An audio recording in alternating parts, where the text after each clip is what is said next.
Hello everyone, Mr. Ross back for lesson 15. We are going to go over the things you're going to need before we get started. So, since we're doing lesson 15, let's look at our calendar. I'll move myself out of the way here. Lesson 15 is due on Friday, May 8th. So, we are going to be reading pages 26 to 31 of A Tsunami Unfolds. I've got the digital version right here with me, and that's the page we're going to start on. And then we're going to do our Readers and Writers Journal, page 298 and 299, which I've got right here, page 298 and page 299. I've made some notes. I'll talk about those in a little bit. And then to wrap up this lesson, you're going to continue your PBA, which is your news report on your natural disaster of choice. So let's get started by looking at our learning target and our vocabulary words. Today I will be able to analyze causes and effects. We talked a lot about cause and effect this year, so I think that this will be a good time to review it. Your very first vocabulary word you're going to need to know is the word grim. And I'm sorry I didn't do a picture. I didn't know how to show a good picture of grim. Grim means depressing or upsetting to think about. Some people think of the Grim Reaper, who is a spiritual person or spiritual figure. But grim means depressing or upsetting. I also thought of the synonyms horrible and dreadful. My next vocabulary word is mistrusted. I left the same picture up here because I thought that this man mistrusted his car. To not trust someone or something. And my last one is rescue. Rescue means to save someone or something from a dangerous situation. I can imagine that rescue workers had to work really, really hard after the tsunami in Japan. Okay, let's go through the story, and then we'll get over to our Readers and Writers Journal. We are starting on page 26. Let me close that table of contents. Fight or flight. People in shelters found ways to survive by building fires and locating supplies in nearby buildings. Thousands desperately searched for missing loved ones, posting notes in public spaces. Around the world, people were amazed by the patience of Japanese victims. They waited in long lines for food and other supplies. In Fukushima, officials reported more grim news. 2 of the reactors had experienced hydrogen explosions and partial meltdowns had occurred. The evacuation zone around Daiichi was being expanded. Officials had begun scanning people and pets with radiation detectors to check radiation levels.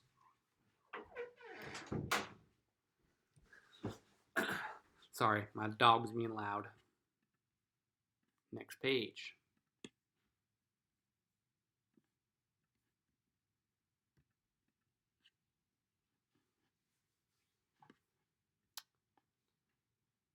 Daiichi nuclear disaster, worst in history. Government officials frequently updated the people, but many Japanese citizens mistrusted these reports. They suspected that radiation levels were actually much higher, and they worried about contamination of food and supplies. A huge number of people fled the area. Now remember, if you don't know what radiation is, you need to look in the glossary.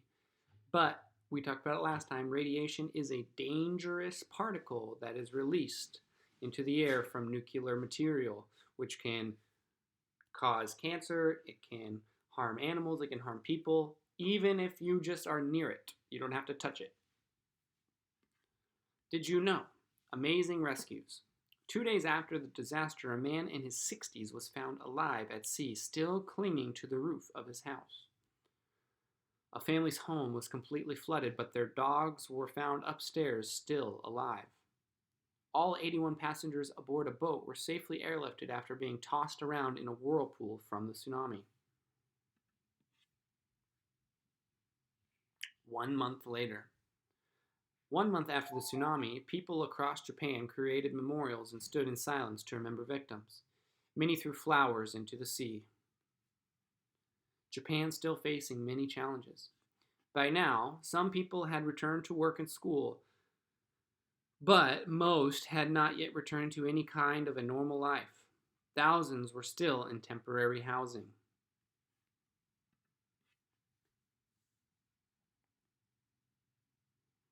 The situation at Daiichi remained a nuclear emergency.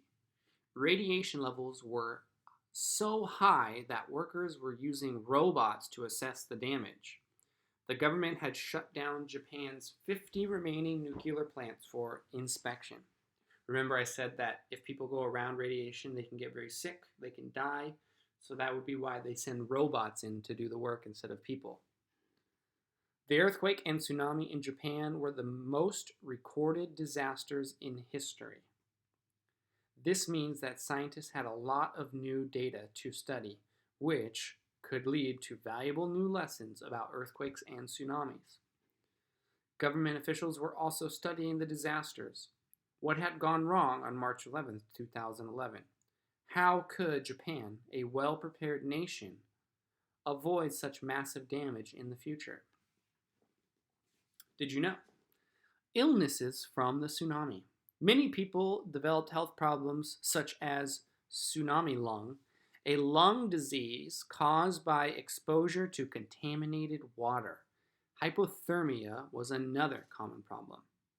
People also worried that exposure to radiation would cause future illness.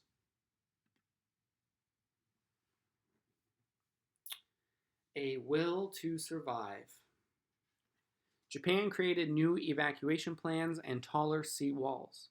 New sensors helped to predict disasters more accurately and improve warning systems. The rebuilding of homes continued, but for many, its pace was slow and frustrating. 2 years later, 300,000 people still in temporary housing. Most Fukushima residents decided never to return to the contaminated area. When 2 nuclear reactors were restarted in Japan, thousands protested. Other countries began rethinking the use of nuclear power too. Did you know? Damage from March 11, 2011. The disasters killed about 19,000 people. The estimated cost of the damage was $210 billion. Wow.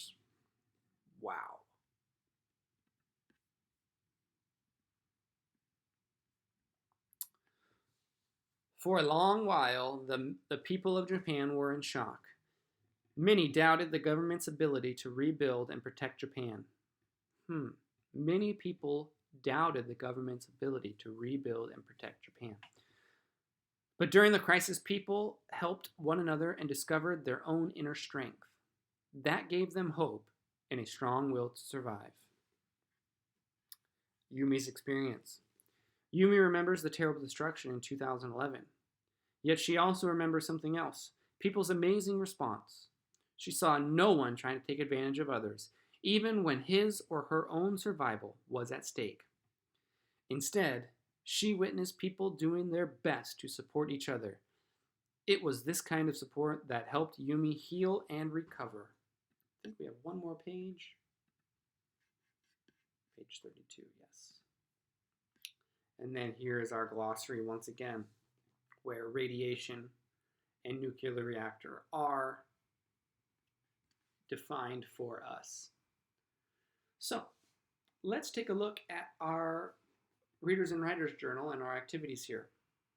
On the first page of your work, page 298, you are going to be doing the benchmark vocabulary, making a sentence out of the 3 vocabulary words we talked about today. Next, you are going to write a brief paragraph that says, reread page 26 through 29 of A Tsunami Unfolds. Write a paragraph that explains the major concerns of radiation contamination. Use details from the text to support your answer. I talked about a few of those things that happen if radiation gets out. The book also talked about a few of those things, so go ahead and look back in the story. I gave us a sentence starter to help us get started. It says, there are several major concerns of radiation contamination. All right, let's talk about the next page, our language analysis. We've got 5 questions on page 299 that you need to answer. I've gone ahead and highlighted some of the important information I think will help you find the answer or know what the question is asking. Number 1 says reread pages 26 and 27, so your answer will be on page 26 and 27. What about Japanese victims amazed the world? Number 2, did the Japanese people trust their government reports on radiation? The answer is no, they did not. But why? Reread page 28 and 29. What types of illnesses did people experience after the tsunami? Oh, I remember talking about something with their lungs. Check out page 28 and 29 to answer that question. What did workers use to measure the radiation levels at Daiichi? What tool did they use to measure radiation levels? Reread page 30 and 31. What changes have the Japanese people made to prevent another disaster? So go back and look at pages 30 and 31 and see what were the things that they did to prevent further destruction or another disaster that would be as powerful and as harmful. Okay, so that is the first couple parts of our Readers and Writers Journal. Now let's talk about continuing our PBA. Today, you're going to continue writing your news report. Write a conclusion that meets the criteria you've learned.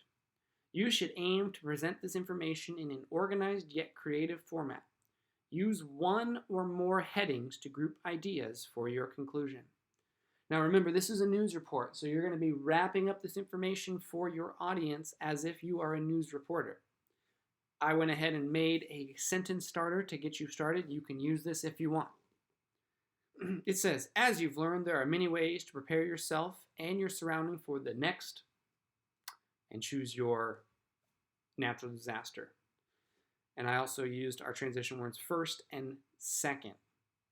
Another thing that I would like to add, I think is always fun to do, is, let me leave that there, is how they talk at the end.